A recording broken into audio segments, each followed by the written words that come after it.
নাস্তিকদের প্রশ্ন হলো রাসূলুল্লাহ উপরে কেমনে গেল, অক্সিজেন সেখানে নাই। বলে কি বলে না, জোরে বলে কি নাই?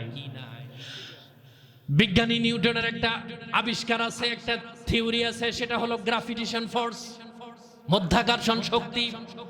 বর্তমান বিজ্ঞানটা ডাক দিয়া বলে কোন যান যদি প্রতি সেকেন্ডে 8 মাইল দ্রুত বেগে যেতে পারে, প্রতি ঘন্টায় যদি 25,000 কিলোমিটার দ্রুত বেগে যেতে পারে, তাহলে সেইটা মধ্যাকর্ষণ শক্তি ভেদ করে উপরের দিকে যেতে পারবে। কিন্তু তোমাদের নবী যে আব্দুল্লাহ কোলা মুহাম্মদ, তিনি 1500 বছর আগে গ্রাভিটেশন ফোর্স পার হয়ে তিনি কেমনে গেলেন? সেখানে তিনি অক্সিজেন পাইলেন কই? নাউজুবিল্লাহ, জোরে বলেন না। বিজ্ঞানীরা বলে কি বলে না, জোরে বলেন না, কে বলে কি বলে না? যেহেতু আমাদের কোনো জ্ঞান, সাধারণ জ্ঞান তো দূরের কথা, বিজ্ঞানের জ্ঞান তো দূরের কথা, অনেক মুসলমানের সাধারণ জ্ঞান পর্যন্ত নাই। অনেক মুসলমান আছে নবী কারে বলে এইটা পর্যন্ত বোঝে না। নাই? কথা বলে না কেন? আছে না নাই?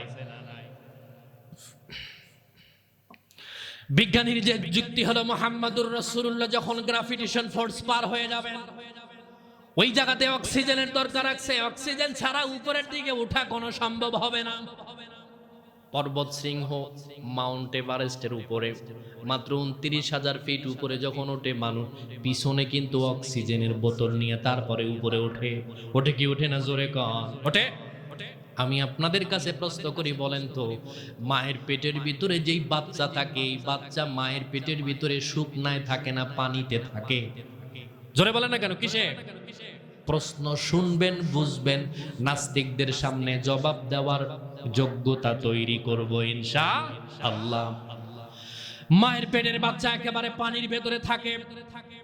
যখন সন্তান হবার যখন সময় হয়ে যায়, সন্তানের মুখটা মায়ের পেশাবের রাস্তার কাছাকাছি পর্যন্ত চলে যায়। আপনারা যখন আল্ট্রাসোনোগ্রাম করেন দেখবেন একেবারে পুরা পানির ভিতরে নিমজ্জিত অবস্থায় থাকে।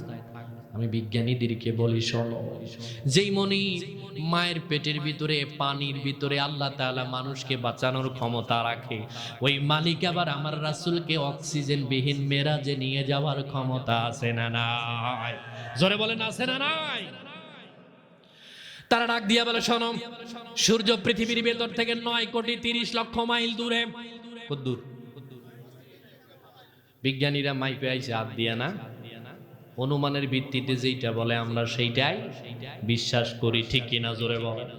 তারা বলেছেন, শোনো, ওই বিজ্ঞানীরা ডাক দিয়া বলে সূর্যের ভিতরে আছে 1,40,00,000 ডিগ্রি সেলসিয়াস গরম। কথা বোঝেন না?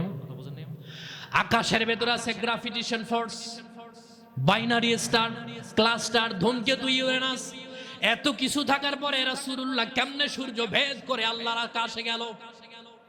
বলেন। তাদের যুক্তি হলো, এই যে রডটা দেখেন, এটা মনে হয় 5 সুতি রড। চট্টগ্রামের ভিতরে দেখবেন যেখানে রডের কারখানা আছে, এখানে তাপমাত্রা হলো মাত্র 1538 ডিগ্রি সেলসিয়াস। সেখানে কোনো লোহা ফেলে দেওয়ার পরে সেটা পানিতে রূপান্তরিত হয়ে যায়। বিজ্ঞানীদের কথা হলো, আকাশে যে সূর্য আছে, ওই সূর্যের তাপমাত্রা হলো 1,40,00,000 ডিগ্রি সেলসিয়াস। চট্টগ্রামের ওই কারখানার ভেতরে রড দিলে পানি হয়ে যায়, মানুষ দিলে তো বাঁচারই কথা নয়। তাইলে তোমাদের নবী মুহাম্মাদুর রাসূলুল্লাহ তিনি 1,40,00,000 ডিগ্রি সেলসিয়াস কেমনে পার হয়ে উপরে গেলেন? আপনাদের কাছে আমার প্রশ্ন, বলেন, হযরত ইব্রাহিম আলাইহিস সালামকে নমরুদ কি পানিতে ফেলেছিল না আগুনে? জবান ছেড়ে দিয়া বলেন না কিসে? কয় দিন ছিল? 40 দিন। আগুনের ধর্ম হলো পুড়িয়ে ফেলা।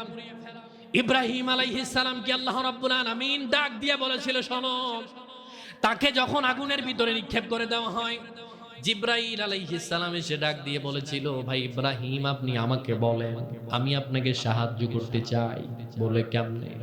আমার 600 ডানা আছে, শুধুমাত্র একটা ডানা দিয়ে নমরুদের প্রাসাদ সহ মহাসাগরের ভিতরে নিক্ষেপ করে দিই।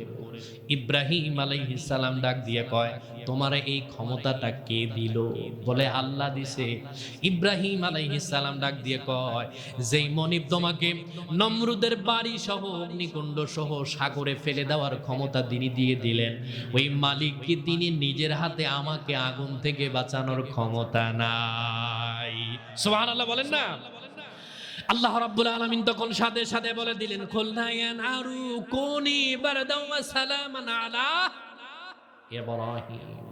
শান্তিদায়ক হয়ে যাওয়া আগুন আমার ইব্রাহিমের জন্য বেশি ঠান্ডাও হওয়া যাবে না, বেশি গরমও হওয়া যাবে না। আল্লাহ রাব্বুল আলামিনের নবী হযরত ইব্রাহিম খলিলুল্লাহ 250 বছর হায়াত পেয়েছিলেন। শেষ বয়সে তার নাতি নাতনিদের সাথে যখন গল্প করতেন, ডাক দিয়া বলতো, আমার এই লম্বা জীবনের ভিতরে আল্লাহ আমাকে যত সুখ দিয়েছিলেন তার ভিতরে বেশি সুখ পেয়েছি নমরুদের আগুনের ভিতরে। সুবহানাল্লাহ বলেন না।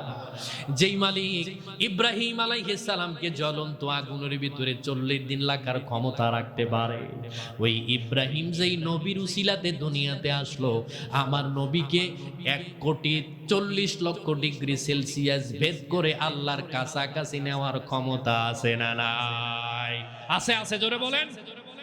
যেই আল্লাহ আগুনকে বলে ঠান্ডা হয়ে যাও, ঠান্ডা হয়ে যায়, ওই আল্লাহ যদি সূর্যকে ডাক দিয়ে বলে আমার হাবিব আমার কাছে আসবে, ঠান্ডা হয়ে যাও, ওই সূর্য আল্লাহর হুকুম মানার সম্ভাবনা আছে না নাই?